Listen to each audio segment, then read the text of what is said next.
O assunto da mensagem de hoje, eu quero conversar com vocês um pouquinho sobre deu errado, e agora? Às vezes as coisas dão errado para mim e para você. Às vezes elas fogem do controle.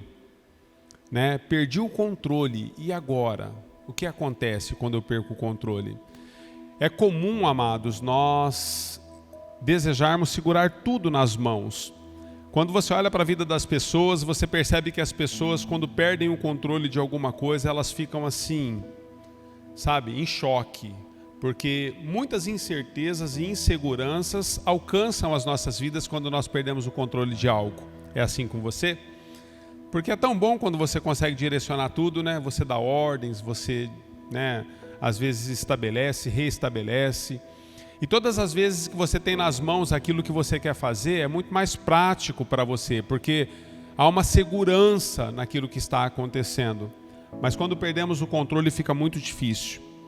São em momentos difíceis onde você e eu perdemos o controle que nós, de fato, vamos aprender o que é dependência de Deus. A prova disso é o que nós estamos vivendo enquanto nação. Os homens fizeram de tudo, mas chegamos a uma única conclusão: Deus está no controle de tudo, irmãos. Existem coisas que nós não podemos, jamais poderemos. Existem coisas que nós nunca vamos compreender.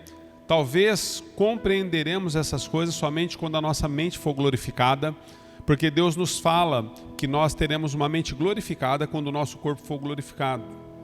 Talvez entendamos algumas coisas lá. Aqui vemos por espelho, não compreendemos. Momentos assim vai exigir de você e de mim uma fé genuína. Quantos sabem disso? Sabe o que é uma fé genuína? Eu tenho aprendido isso nesses dias e tem sido tão importante para mim. Deus tem falado comigo: Anderson, cuida daquilo que você pode. Quando Deus falou isso comigo, eu compreendi que algo estava mudando dentro de mim. Existem coisas que eu não dou conta de cuidar. E nós custamos a nos dobrar a isso. Existem coisas e momentos e circunstâncias da vida que você não pode fazer nada. Então você precisa confiar. É quando você recebe uma notícia ruim, é quando você recebe alguma coisa contrária e você olha para aquilo e você vê a sua incapacidade. Você já se sentiu incapaz em algum momento da vida? É uma das piores sensações na vida de um ser humano, é a sensação de incapacidade. É quando você quer colocar a mão em algo e você não pode colocar.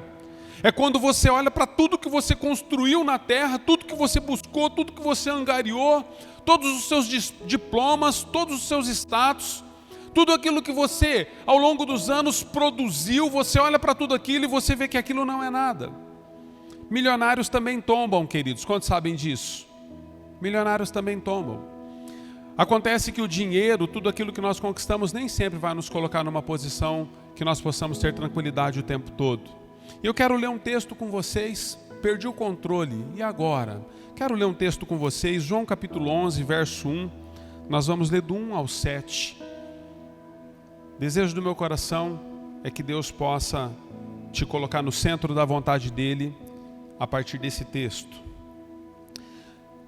João 11, verso 1. Enquanto você abre, fique atento para aquilo que o Espírito Santo está dizendo ao seu coração. Havia um homem chamado Lázaro, ele era de Betânia, do povoado de Maria e de sua irmã Marta. E aconteceu que Lázaro ficou doente. Maria, sua irmã, era a mesma que derramara perfume sobre o Senhor e lhe enxugara os pés com os cabelos. Então as irmãs de Lázaro mandaram dizer a Jesus: Senhor, aquele a quem amas está doente. Ao ouvir isso, Jesus disse: essa doença não acabará em morte.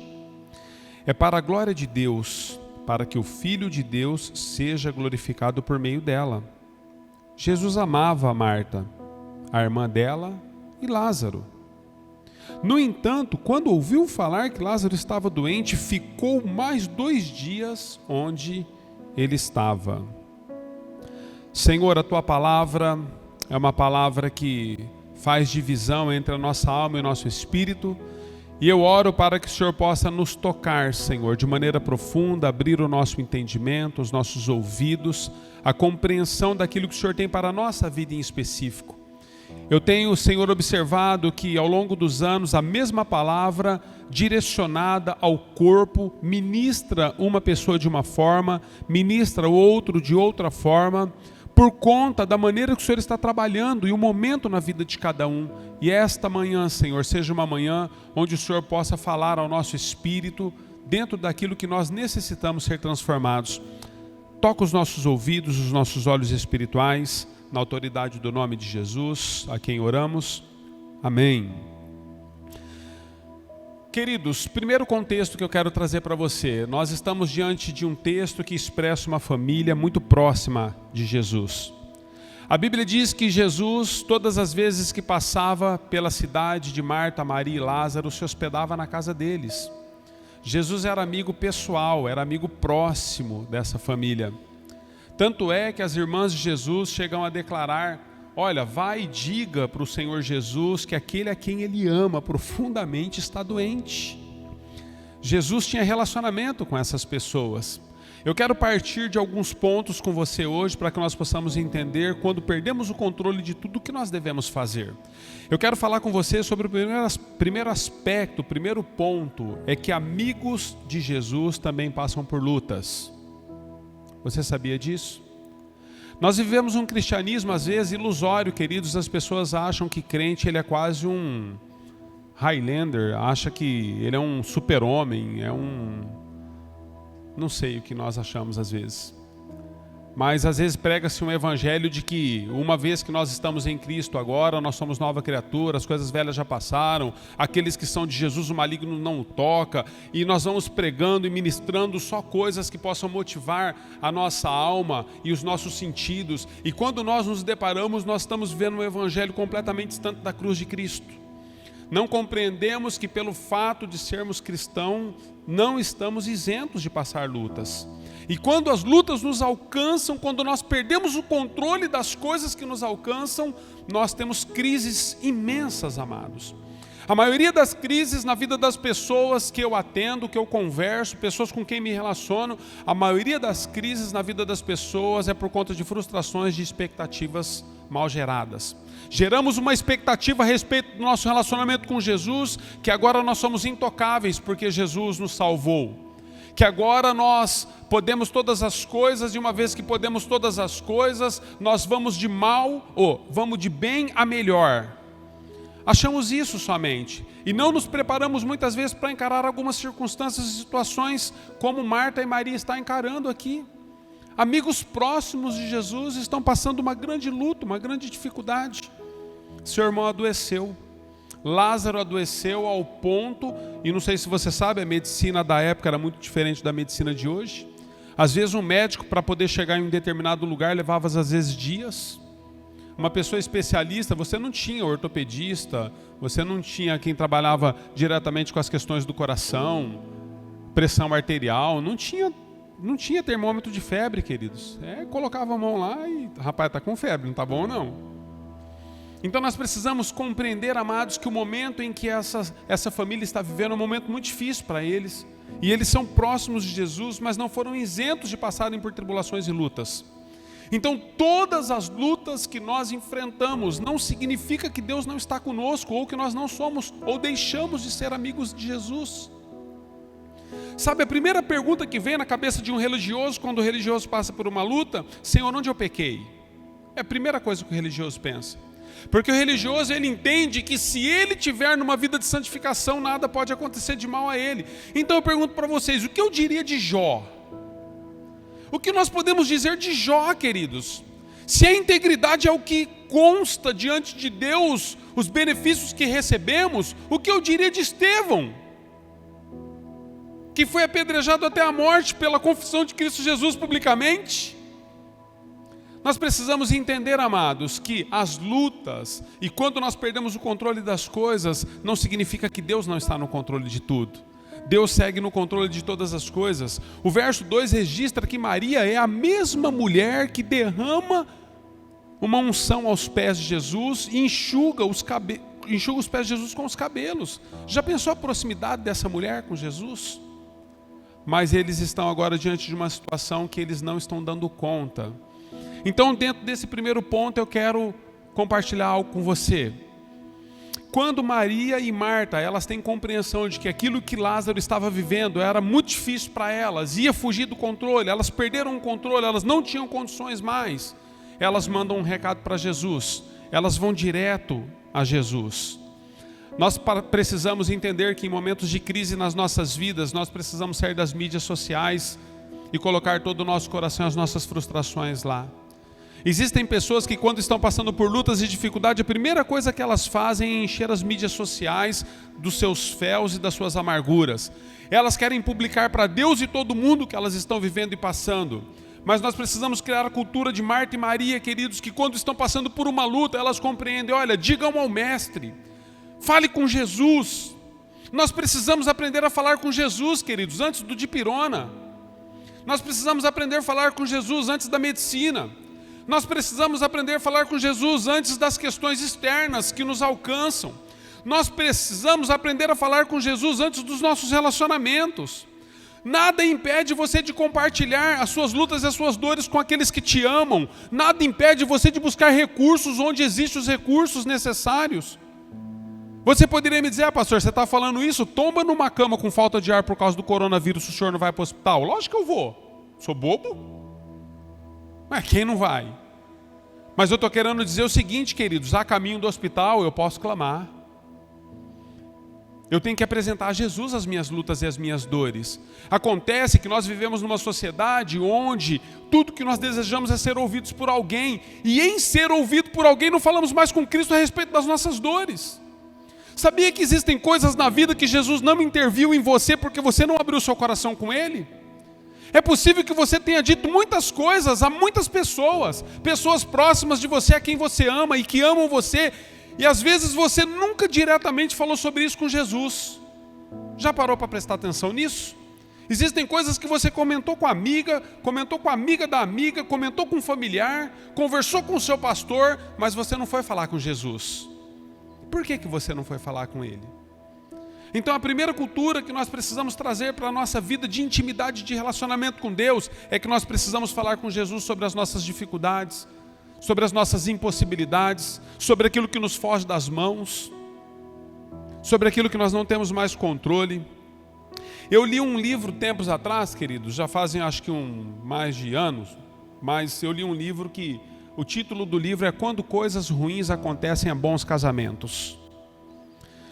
E lá estava contando a história de várias pessoas que eram assim afinadíssimas com Deus, vida íntegra diante de Deus e diante da sociedade, mas o casamento deles veio à ruína. E aí existem relatos assim desses casamentos, como as coisas foram sendo desconstruídas ao longo do ano. E aí o título então era Quando Coisas Ruins Acontecem a Bons Casamentos. Mas esse texto aqui de Lázaro me ensina uma outra coisa. Por que coisas ruins acontecem a amigos de Jesus? Por que será, queridos? Por que será que eu e você vivemos momentos dos quais nós tínhamos tudo para decolar e a hora que você vai sair do chão, dá um pane? Parece que alguma coisa você precisa aterrissar de novo. Por que será que coisas ruins acontecem a amigos de Jesus? Jesus nos parece responder isso no verso 4.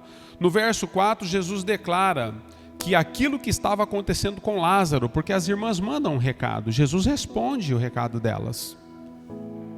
Jesus diz, olha, fiquem tranquilos, aquilo que está acontecendo com Lázaro não é para a morte, mas é para que o meu nome seja glorificado. Eu não sei quantos de vocês lembram, né? Se você esteve nesse culto, tempos atrás eu ministrei a respeito daquele cego que nasceu cego e aí perguntaram para Jesus, os seus discípulos mesmo questionaram, Senhor, quem pecou, ele ou os seus pais para que ele pudesse nascer assim? Aí Jesus responde, nem ele pecou, nem os seus pais pecaram. A questão aqui não tem a ver com pecado, mas essa enfermidade está na vida deste cego para que eu seja glorificado no meio dessa situação e circunstâncias. No ano de 94, queridos, Jesus me alcançou. No ano de 94, alguns não tinham nem nascido aqui. No ano de 94, quando Jesus me tira da lama, 5 anos de dependência química orgânica, Quando Jesus toca a minha vida, queridos, eu me lembro que eu estava numa fase assim de abismo, enfermidades inúmeras, e eu fui acometido por uma enfermidade chamada nefrite. Nefrite é um atrofiamento dos rins e uma paralisia dos rins, onde os rins param de funcionar e você então não mais filtra. E a urina então, quando é jogada fora, todos os glóbulos vermelhos e brancos vão embora na urina. E por causa disso você chega a uma hemodiálise e tal, mas eu lembro que eu estava numa condição difícil. Eu ainda não tinha me voltado para Deus, Deus estava me chamando, eu estava ainda relutando com algumas coisas, mas eu quero dizer para você, você jamais vai conseguir vencer uma queda de braço com Deus. A Bíblia diz que se necessário, Deus vai colocar no seu nariz um anzol e vai te puxar. Porque Deus é assim, amados. Quando Ele tem propósitos na vida de uma pessoa, e Ele tem propósito na vida de todo aquele que crê. Quando Deus tem propósito, Deus faz a sua vontade. E eu me lembro que nesse momento difícil da minha vida, quando eu estou assim no ápice das dificuldades de enfermidade, a minha tia já servia a Deus nesse período, e um dia minha tia chegou em mim, e eu alucinado, queridos, não conseguia ter mais vida social com ninguém. Eu alucinado, perdido no meio daquele caos, a minha tia disse assim para mim: filho, eu vou dizer algo para você. Eu me lembro até hoje, ela foi em casa para me dar esse recado. Ela falou: vou dizer algo para você. E ela usou a mesma expressão que Jesus usou com os discípulos no capítulo 16 do Evangelho de João. Ela falou assim: o que Deus está fazendo agora você não vai entender, mas no tempo certo você vai entender todas as coisas. E aí nesse momento ela diz: olha, eu estava orando pela sua vida, e Deus manda dizer para você que esta enfermidade que você está não é para a morte, mas é para que o nome dele seja glorificado. Com certeza Deus tinha dado esse texto à minha tia enquanto ela orava por mim. A enfermidade não era para a morte. Tudo tinha fugido do meu controle, queridos. Eu não tinha mais controle sobre nada, mas Deus estava no controle de tudo. Então eu quero dizer para você, coisas ruins alcançam você muitas vezes porque Deus quer se manifestar através da sua vida. E através da sua vida Ele quer ser glorificado na vida de outros. Ele quer ser glorificado da maneira que só Ele pode ser. Deus não divide a sua glória com ninguém. Tudo quanto Deus está fazendo em favor da sua vida, às vezes você não compreende o todo, mas Deus está se movendo. Então não tenha por morto aquilo que Jesus está dizendo, apenas dorme. Não tenha por final aquilo que Jesus está dizendo, é apenas uma vírgula. Não coloque um ponto final na história daquilo que está sendo escrito, querido. Aquilo que está sendo escrito pelas mãos de Deus, nós precisamos respeitar, ainda que não compreendamos. Ainda que não compreendamos. Eu quero falar com você a respeito do verso 5. O verso 5 diz que Marta, Maria e Lázaro, na verdade, eram amados por Jesus. E Jesus declara, ali está escrito, que Jesus amava Marta, amava Maria e amava também Lázaro. Amados, nós temos aqui uma representação dessa família a respeito das pessoas com quem convivemos nos nossos dias. Marta, Maria e Lázaro tinham características completamente diferentes nesse texto. O texto deixa claro que Marta era uma pessoa afoita, ansiosa. Marta era do fazer, era do correr atrás, era de colocar Jesus na parede, era de falar o que pensava. Marta era meio Pedrão, sabe assim, Pedrão? Então existe uma característica na vida de Marta que é muito peculiar. Quando você olha para a vida de Maria, Maria era a mulher da contemplação, da adoração, queridos. A questão de Maria não estava muito em fazer coisas, mas estava em se prostrar aos pés daquele a quem ela amava. Prova disso que ela tinha enxugado os pés de Jesus depois de ter ungido com os próprios cabelos. Maria tem uma perspectiva de vida e de visão em relação a estar na presença de Deus muito diferente da sua irmã. Mas nós temos uma outra pessoa, queridos, que muito pouco se fala. Muitas vezes fazem uma comparação entre Marta e Maria somente, né? A contemplação e a ansiosa, só falam isso. Mas nós temos um terceiro grupo de pessoas aqui, onde Lázaro está representando essas pessoas. São pessoas doentes e pessoas que morreram. Dentro dos nossos relacionamentos, queridos, quando nós estamos caminhando com pessoas a quem amamos, com pessoas que são próximas, dentro da própria igreja, dentro da família que Deus reuniu, nós temos pessoas que são pessoas ansiosas, elas colocam a mão em tudo, elas fazem tudo, elas não têm tempo, elas não conseguem ficar paradas. Se você colocar uma pessoa dessa dentro de um escritório, dentro de uma sala, ela tem um infarto, ela não dá conta. Porque existe no DNA dela a característica do fazer, e nem por isso ela é menos santa do que você. E nem por isso ela tem menos valor do que você, que é acostumado a contemplar, ou ler, ou se aprofundar, ou mergulhar nas coisas teológicas, bíblicas. Existem maneiras de adorar. Eu sempre converso com a Giovana sobre isso. A Giovana fala assim: amor, você é muito louco, você não para. Eu falei: glorifica a Deus, filha. Me preferir em cima de uma cama? Ela: não, amor, tá de brincadeira. Características, queridos.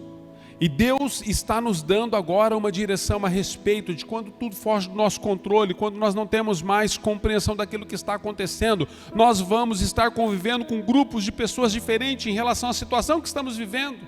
Então você vai conversar com pessoas dentro da igreja que você vai dizer para esposo, esposa, familiar, amigos, depois você vai dizer: nossa, estava explicando a minha situação para fulano, para ciclano, ele nem deu uma atenção para mim, saiu andando. Enquanto eu estava fazendo, ele estava arrumando uma lâmpada, parafusando um negócio, subindo numa escada, não para me dar atenção. Ou, não significa que a pessoa não está te dando atenção, é a característica da pessoa. Nós vamos estar convivendo com pessoas enquanto você estiver passando por lutas e dificuldades, você vai compartilhar com elas, ela vai dizer para você: vamos orar, irmãos. Vamos orar, irmão, eu vou estar orando por você. Vou jejuar. É verdade, queridos. Ela vai se dobrar diante de Deus em favor da sua vida. Porque está nela isso. É dela isso. É uma característica peculiar dela. Agora, sabe o outro grupo de pessoas que nós desprezamos muitas vezes, amados? Nós convivemos com pessoas que estão doentes dentro da igreja. Nós convivemos com pessoas que já morreram espiritualmente, de maneira figurada dizendo. Pessoas que não têm mais perspectivas de vida com Deus, de que Deus ainda pode fazer, de que Deus ainda pode tocar, de que Deus ainda pode transformar, de que Deus ainda pode mudar. Nós convivemos com pessoas, às vezes, que ao olharmos para a vida dessas pessoas, nós somos indiferentes com elas, porque elas não têm mais o fogo que nós temos. E nós então excluímos essas pessoas, mas eu vejo Jesus olhando para essa família quem amava e não exclui nenhuma dessas classes. Jesus não exclui ninguém, queridos, dentro do processo daquilo que Ele está trabalhando, dentro daquilo que Ele está fazendo, Ele ama todo mundo. Você sempre vai nos ouvir falar disso nessa casa. A comunidade sempre vai lutar por ideais assim. Deus ama viúvo, órfão, necessitado, pecador, a pecadora, prostituta. Deus ama o homossexual, Deus ama a lésbica. Deus ama, queridos, o drogado. Deus ama o andarilho, Deus ama. Deus não faz acepção de pessoas, e Deus ama incondicionalmente. E Jesus está dizendo: olha, não importa como você enxerga as coisas, importa como eu vejo. E Jesus está dizendo: eu estou olhando para essa família, eu estou vendo tudo que é possível, e tudo que é preciso ser visto. Coisas das quais vocês não têm dimensão do que eu estou fazendo, porque vocês não compreendem tudo, porque fugiu de vocês, porque fugiu do controle de vocês. Deus ama sem fazer acepção das pessoas. Sabe, Jesus não olha para você como os outros olham. Às vezes você pode estar num desses grupos. Às vezes você pode estar se sentindo, sabe, eu estou aqui hoje, pastor, porque eu de fato estou muito frio. Eu fraquejei, pastor, eu pequei. Eu não tenho mais condição, pastor. Eu quero dizer, olha, o que separa você de Jesus não é o seu pecado. A Bíblia diz que o nosso pecado, na verdade, ele foi cravado na cruz do Calvário. O que separa você de Jesus é não aceitar aquilo que Deus está fazendo e se esconder dele. Porque Adão, quando pecou no Éden, queridos, Deus volta a falar com Adão. Deus não se separou de Adão porque Adão pecou. Deus vai lá conversar com Adão, mas o pecado de Adão fez com que Adão se escondesse. E eu quero dizer para você, pare de se esconder de Deus por conta dos seus erros. Diga para Ele o que você está vivendo, converse com Ele. Fale com Ele, se dobre a Ele. E diga: Senhor, eu tenho essa limitação, eu tenho essa dificuldade, me ajuda no processo. Restaura, Senhor, ressuscita na minha vida. E Deus vai fazer, queridos, porque é assim que Deus faz. Deus não olha para você como as pessoas olham. Ele não te julga como os outros te julgam. Ele não te julga, queridos. Sabe, Jesus não julgou Marta porque Marta era ansiosa, não julgou Maria porque ela contemplava, e não julgou Lázaro porque ele estava doente. Jesus foi lá. Não no tempo delas, mas Jesus foi. Ele não te despreza como as pessoas te desprezam.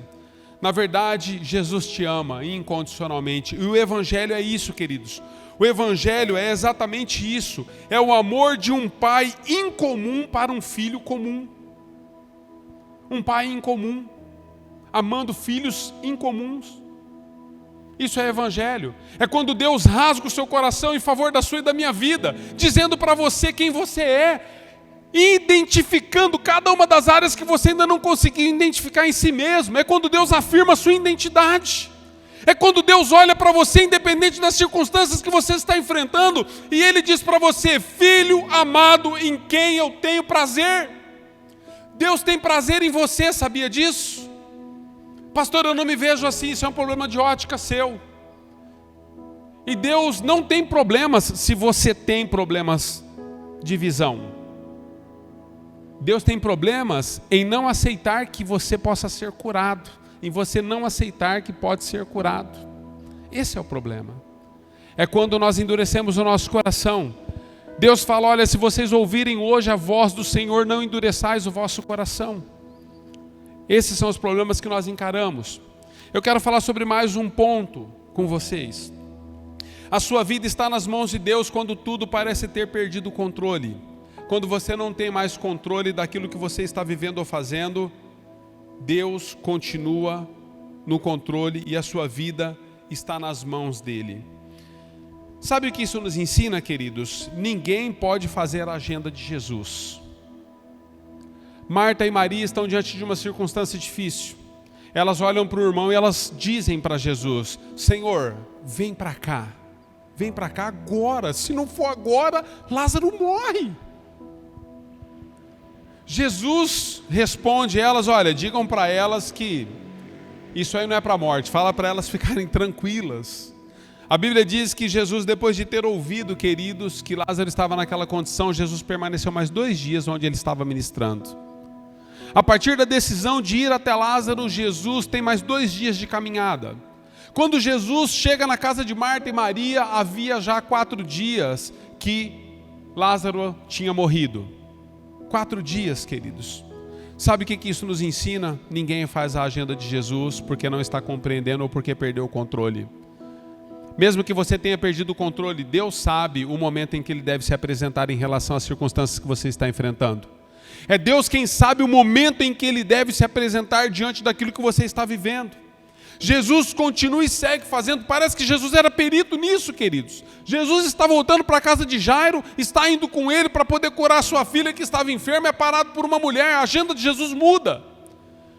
Essa mulher do fluxo de sangue agora toma o maior tempo de Jesus. A filha de Jairo morre, Jairo tem uma notícia: olha, tua filha morreu. Jesus era perito nisso.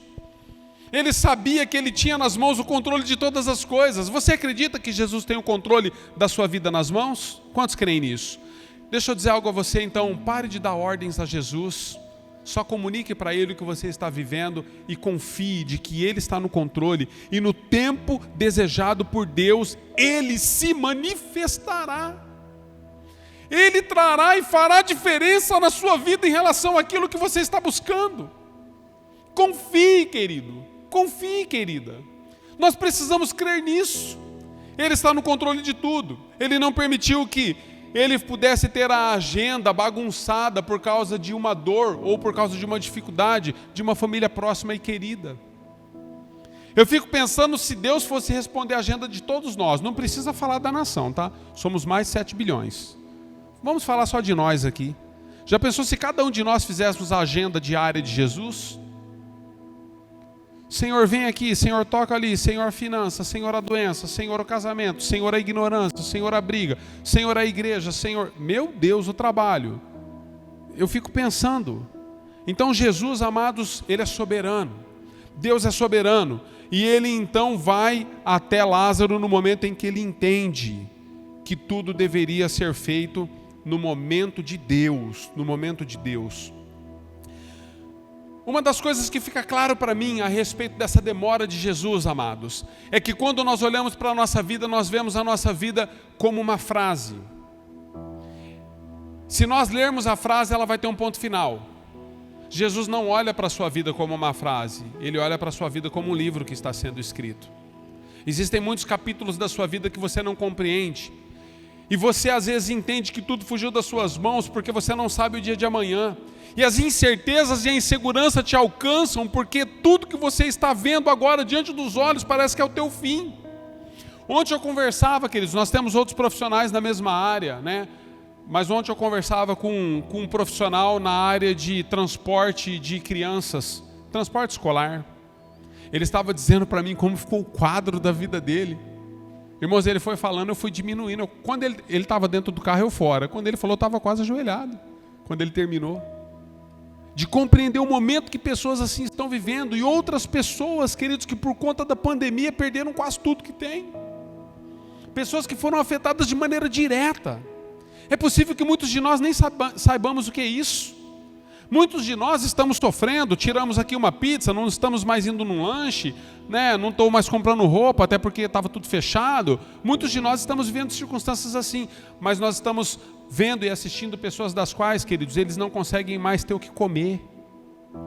Eu quero louvar a Deus por essa casa, queridos. Eu quero louvar a Deus por essa comunidade. Sabe o que Deus tem feito através da sua vida? Nesses dias de pandemia, nós ficamos 70 dias praticamente aí, em exclusão social. Nós abençoamos 45 famílias com cestas básicas completas. 45 famílias. Temos mais 17 cestas básicas prontas para entrega. Vocês têm noção do que é isso? São 60 cestas básicas, queridos. Enquanto muitas pessoas estão passando necessidades, Deus colocando um peso no coração daqueles que enxergam a necessidade do outro. Nós inscrevemos através da irmã, acho que a irmã está aí. Parece que eu vi ela, a Deise, perdão, a Deise. Não está, né? Ah, está ali, tinha visto ela. Nós nos inscrevemos no programa com o SESI, através da Deise. A irmã nos ajudou com a inscrição lá para atender famílias que estão em necessidades extremas. Todos os dias, desde 6 de maio, nós passamos maio inteiro, estamos passando junho inteiro, vai até o final de junho. Todos os dias nós estamos retirando lá no SESI 70 marmitas, queridos, e distribuindo para as pessoas todos os dias no almoço. 70 marmitas. Eu estou lá na serralheria trabalhando, 11h30 da manhã eu paro, vou no SESI, busco marmita, levo as marmitas todas para a serralheria. Todas as famílias carentes estão indo lá e sendo beneficiadas por esse programa do SESI. Sabe o que eu vejo, queridos? Para algumas pessoas, pastor, o que é uma marmita? É porque temos o que comer. Mas eu fui indagado por uma outra instituição que está indo retirar as marmitas lá no SESI. Ela falou assim, pastor, o senhor ainda está buscando as marmitas lá? Eu falei, eu estou. Ela falou, olha, nós não fomos ontem, porque nós não temos condições de colocar combustível no carro para continuar abençoando as famílias. Aí uma outra pessoa me mandou, pastor, de uma outra instituição, falou, pastor, nós temos uma família que nós atendemos de 7 pessoas, nós damos 4 marmitas para essas 7 pessoas da família. E essas pessoas conversaram conosco que nós não podemos parar, porque é a única refeição que elas fazem no dia. Lá no Jardim Planalto, queridos. Eu falei, verdade, por que vocês vão parar? Não temos combustível. Eu falei, não seja por isso, não parem. A comunidade foi lá e abençoou. Sabe, queridos, nós quando achamos que tudo fugiu do nosso controle, quando nós queremos parar com aquilo que Deus está se movendo através das nossas vidas, Deus está dizendo, ei, por que parar? Vai interromper o processo, por quê? Porque você está enxergando só aquilo que está diante do seu nariz? Eu tenho propósitos eternos para você, são muito maiores do que aquilo que você está vivendo. Em tempo de caos, queridos, em tempo de dificuldades, em tempo de lutas, Deus está nos levantando para ser voz dele nas nações. Para ser a voz dele que ecoa lá fora, na vida daqueles que não conhecem a Cristo. E quando Jesus então disse para Marta e Maria, olha, a enfermidade do seu irmão é para que o meu nome seja glorificado, é isso que ele está dizendo. Sabe para que a pandemia está aí? Para que o meu nome seja glorificado. O mundo precisa entender que existe um Deus nos céus. O mundo precisa compreender que se eu soprar sobre a terra, tudo acaba. Deus é Deus, queridos. Deus não pune pessoas por causa simplesmente de bel prazer, Mas deixa eu dizer algo para você, Deus está no controle de tudo, e no meio das crises Ele consegue ser glorificado para dizer para as pessoas: eu estou adiante de vocês. Será que vocês não compreendem isso? Eu continuo fazendo independente de ou apesar de. É por isso que Ele está dizendo: meu nome vai ser glorificado nisso tudo. Existe um novo capítulo da sua história sendo escrito, embora você não compreenda se tudo tem fugido das suas mãos. Se o controle daquilo que você estava tão seguro se esvaiu das suas mãos. Ao descer na terra, queridos, eu acho interessante isso. Jesus, ele tinha um senso, uma sensibilidade a respeito do propósito, uma convicção a respeito do seu destino que me impressiona. Me impressiona. É impressionante como Jesus esteve lidando com cada circunstância da sua vida em relação à sua humanidade. É impressionante isso, queridos. Às vezes eu paro para pensar, será que é porque ele era Deus somente? Ou será que é porque, enquanto homem, ele tinha plena convicção de quem era? Parece o Segredo de Tostines, né? Quem é dessa época? Vende mais porque é gostoso porque vende mais? Mas é verdade, queridos, Jesus, ele nos coloca em circunstâncias, em linhas de pensamentos assim. Por que será que Jesus tinha uma posição tão clara a respeito das suas decisões a serem tomadas? Eu acredito que porque Jesus tinha um senso de destino e de propósito muito bem idealizado, muito bem programado, muito bem convicto. Eu acredito nisso, queridos. Eu vi uma analogia dias atrás, gostei muito dessa analogia. Diz que o senso de propósito de Jesus, ele era tão claro no seu coração que quando ele estava no barco com os discípulos em meio a uma tempestade, os discípulos se apavoraram e ele dormia. Sabe por que Jesus dormia, irmãos? Pelo menos é o contexto lá que foi colocado, né? Jesus dormia porque ele sabia que a morte dele não seria por um naufrágio. Ele tinha convicção que ele não ia morrer afogado, queridos. Essa era a convicção de Jesus. Ele sabia que ele tinha que encarar uma cruz. Então, enquanto os discípulos estão apavorados, Jesus está dormindo. Ele sabia que não seria um naufrágio, ele sabia que ele derramaria o sangue dele em favor da sua e da minha vida. Então Jesus olha para os discípulos e fala assim: por que vocês estão apavorados? Está tudo certo, irmãos. Eu ainda tenho uma cruz pela frente. Nós vamos atravessar. O mar está revolto, está tudo certo, nós vamos chegar lá. Sabe, existem algumas analogias que mexem comigo, porque me faz entender o que Jesus tinha como destino. A compreensão do destino que lhe estava estabelecido. Sabe por que você fica como uma pena às vezes, ou uma folha jogada de um lado para o outro, como o Tiago nos advertiu, principalmente em relação às coisas teológicas, as questões das quais às vezes nós queremos entender que são incompreensíveis, humanamente dizendo. Nós ficamos assim como uma folha ao vento, é porque nós não temos senso daquilo que Deus estabeleceu para nós. Todas as vezes que a identidade de Deus for cravada, impregnada, estabelecida, todas as vezes que a convicção e o sentido do seu destino estiver claro dentro de você, você não vai temer as coisas. Eu tenho conversado com pessoas que, não por conta de desleixo, queridos, porque eles estão tomando todas as precauções que eu e você estamos tomando também. Máscara, álcool em gel, às vezes estão com distanciamento social, está tudo certo. Mas eu converso com elas e elas dizem o seguinte: pastor, eu tenho convicção que se está diante de Deus para mim ir, eu estou fazendo a minha parte. Se não está também, eu vou seguir. Agora eu tenho outras pessoas que eles não saem de casa. Marta, Maria, Lázaro. Pessoas de etnias, pessoas de complexidades internas diferentes.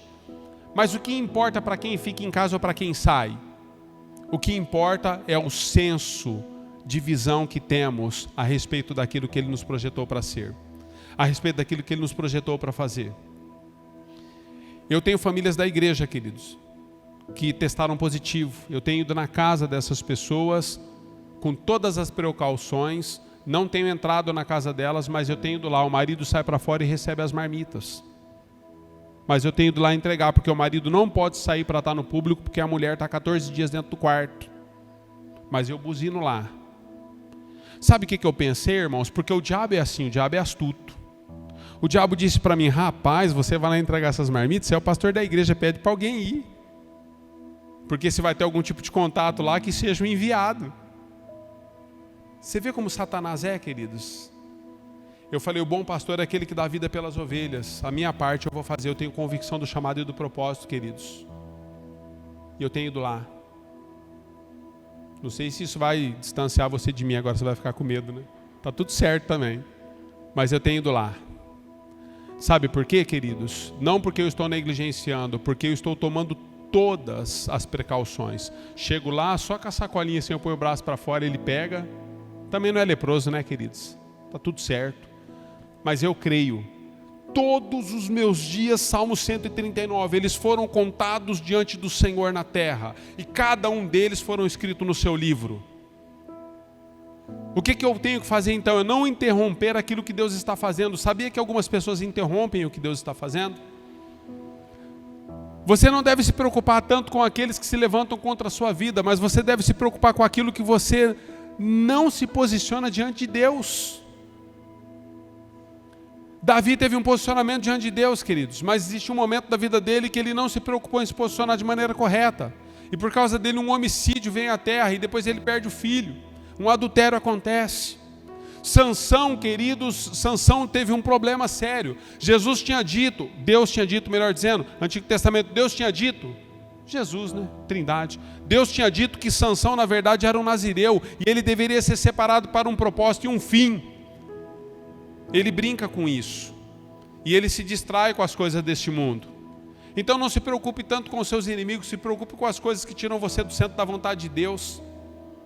Então tudo que eu tenho feito é não me distraído com as coisas que podem me tirar do centro da vontade de Deus.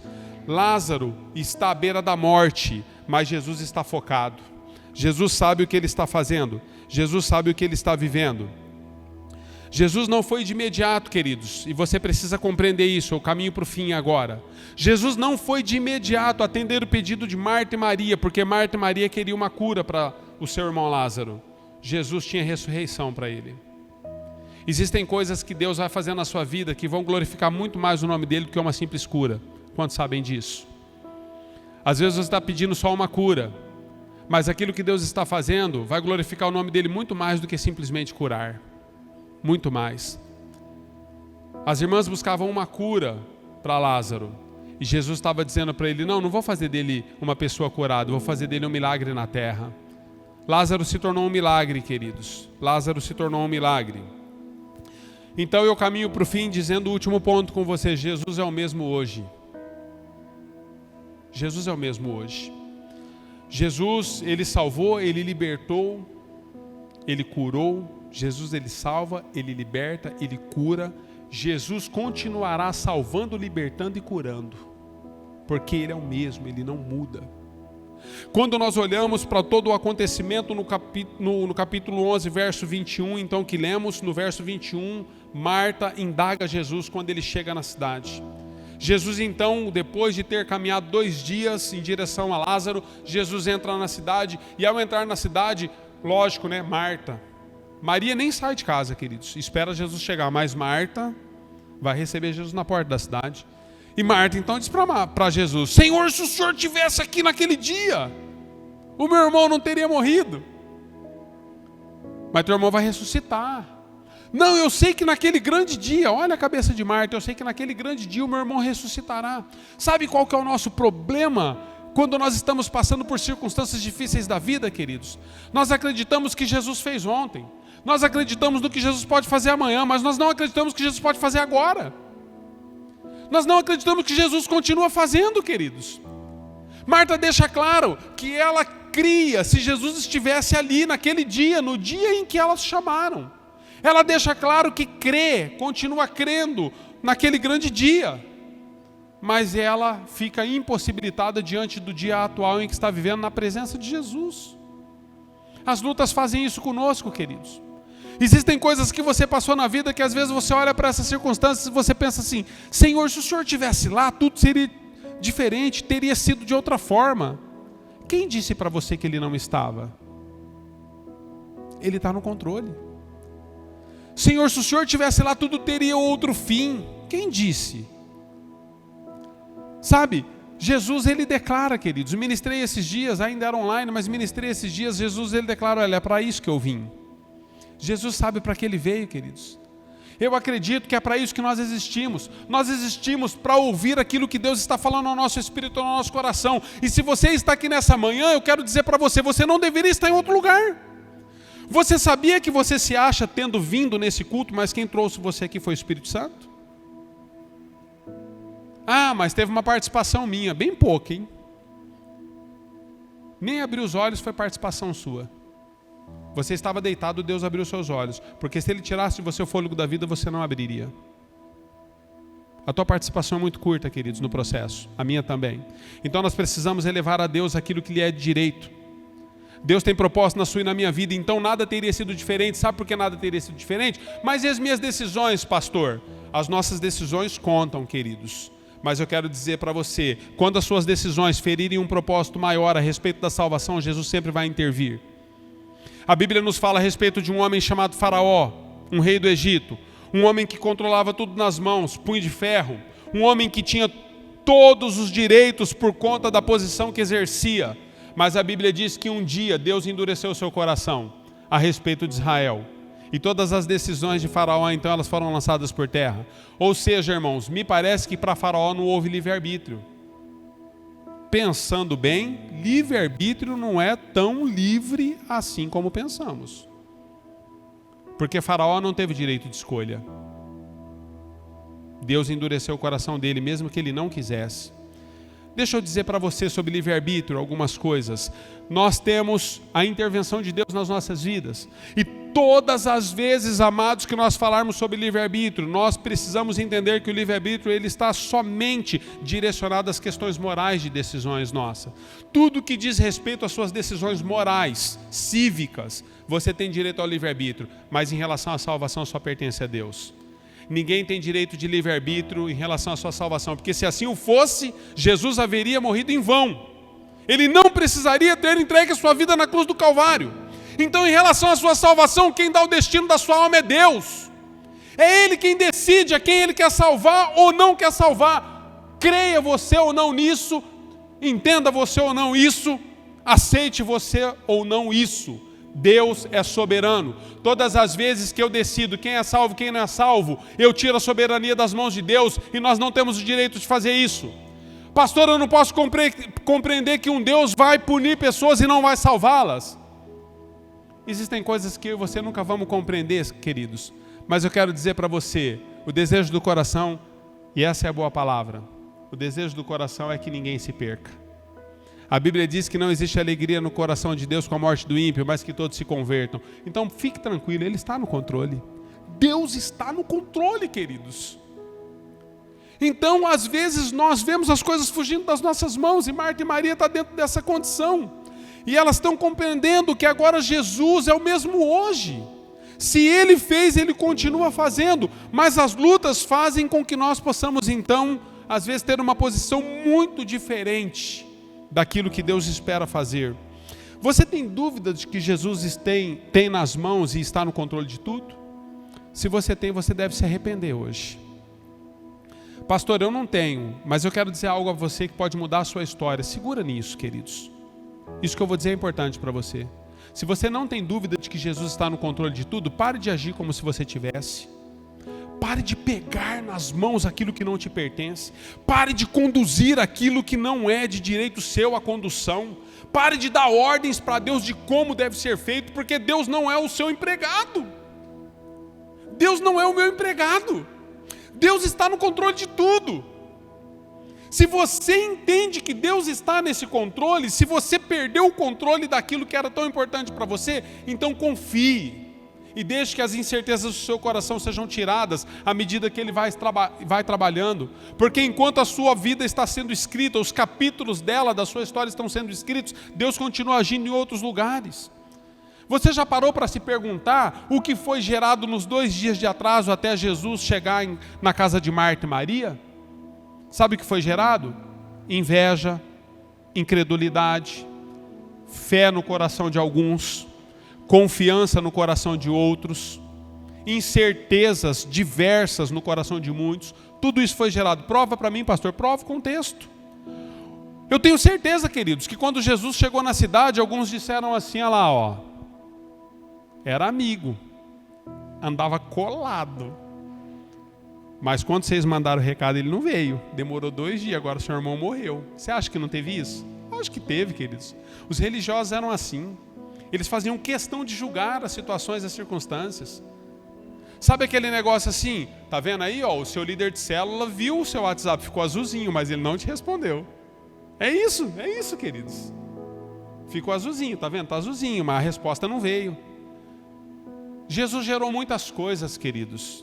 Mas uma coisa eu vou dizer para você, independente do que foi gerado, Deus cumpriu um propósito que era eterno. E o propósito eterno de Deus para mim e para você é que nós possamos compreender que Deus é o mesmo Deus que continua ressuscitando impossibilidades. Quantos creem nisso? A esperança para você nessa manhã. Eu quero terminar com você dizendo que as mesmas incertezas que haviam no coração de Marta e Maria não havia no coração de Jesus. E que elas não precisam também estar no seu coração. Pastor, como que eu vou viver não tendo incertezas? Confiando de que mesmo que você não entenda tudo, Ele está no controle. Eu creio. Lembra daquele pai? Quer que seu filho seja curado? Senhor, se tu podes, se eu posso, disse Jesus. Então somente creia. Ele falou, então eu creio. Creia, querido, creia. E Jesus vai terminar a história com você. Música, por favor, se quiser subir. Finalizo com essa frase. A partir da ressurreição de Lázaro, a casa de Lázaro nunca mais foi a mesma. Lázaro e a sua família se tornara para a cidade e para a nação um exemplo do poder sobrenatural de um Deus divino. A partir da ressurreição. Pessoas olham para a sua vida e elas anseiam em ver a manifestação da glória de Deus. Quando Deus de fato se manifestar naquilo que você está descansando mesmo não compreendendo, tudo vai mudar à sua volta. A história e a realidade da sua família vai mudar. Porque eles verão que agora não é mais pela força do seu braço.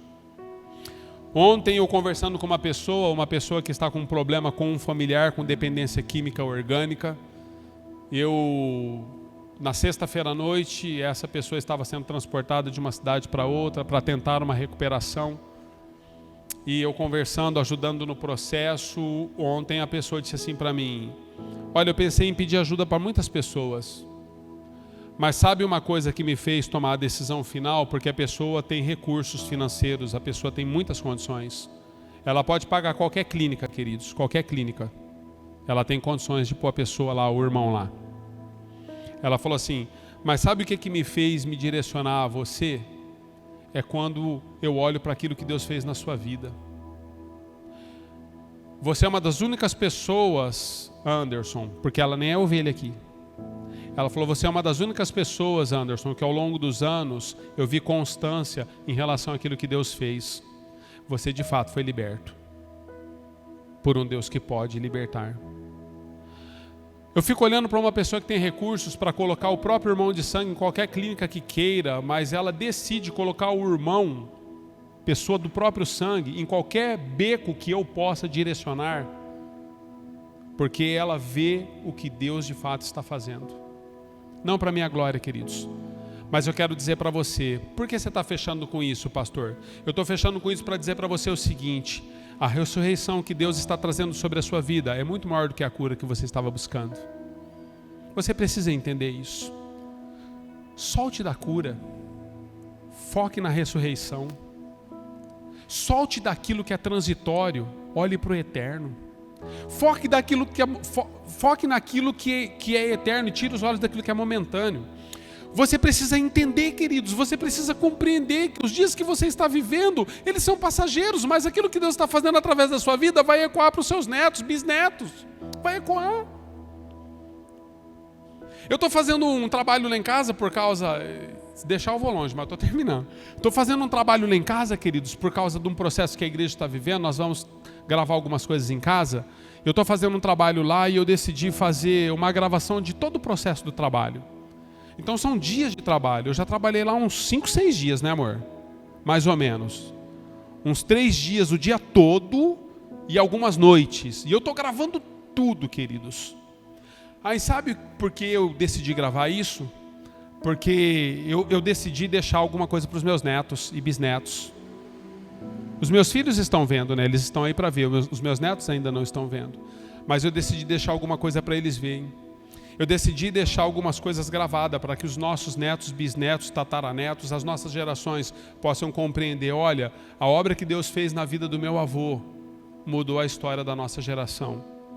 A obra que Deus fez na vida do meu tataravô mudou tudo que nós somos hoje. Não fiz para me vangloriar, para mostrar para você, para mostrar para as pessoas, mas para deixar um legado no coração daqueles que virão nas minhas gerações. Estou gravando tudo, queridos. E um dia eles vão compreender o poder de Deus na vida de uma pessoa transformada. Quantos creem nisso? Digam amém. Eu quero orar por você. Se você pudesse colocar em pé. Amigos de Jesus também passam por lutas. Jesus ama todos sem acepção. A sua vida está nas mãos do Pai. Jesus é o mesmo hoje. Abra suas mãos por um instante. Quero te abençoar. Se você puder abrir as suas mãos, fique à vontade. Senhor, em nome de Jesus, nós estamos vivendo um tempo ímpar nas nossas vidas. Um tempo onde o Senhor está mudando a história das nações, mudando a nossa história enquanto indivíduos. Hoje é o nosso primeiro culto de retorno. E eu oro, Senhor, para que todos nós que temos perdido das mãos o controle da própria vida e das situações, eu oro para que o Senhor possa abençoar cada pessoa, Senhor, na autoridade do nome de Jesus. Eu declaro e profetizo, Senhor, um tempo de avivamento neste lugar. Destinos possam ser, Senhor, avivados. Destinos possam ser, Senhor, realinhados. Que haja clareza na vida dos teus filhos sobre todas as coisas. Na autoridade do nome de Jesus, Pai, nós declaramos ressurreição muito mais do que cura. Muito mais do que uma cura, nós profetizamos, Senhor, que o Senhor está no controle. E a ressurreição, Senhor, trará para a raça humana. A ressurreição trará, Senhor, para aqueles que convivem conosco, um poder de glória ainda muito maior ao seu nome. Por isso, na autoridade do nome de Jesus, eu te abençoo com todas as sortes de bênçãos do Espírito Santo e declaro a você que você será o centro do projeto, do propósito da ressurreição de Deus na terra, na autoridade do nome de Jesus. Haja cura aonde há necessidades, haja milagres aonde há necessidades, sobre todas as coisas, haja alinhamento da sua vida com o propósito eterno do Pai, na autoridade do nome de Jesus. Assim nós despedimos você de volta para casa com segurança e que você tenha uma excelente semana. Na autoridade do nome do Senhor Jesus, a quem oramos. Amém. A igreja diga amém, para a glória de Deus.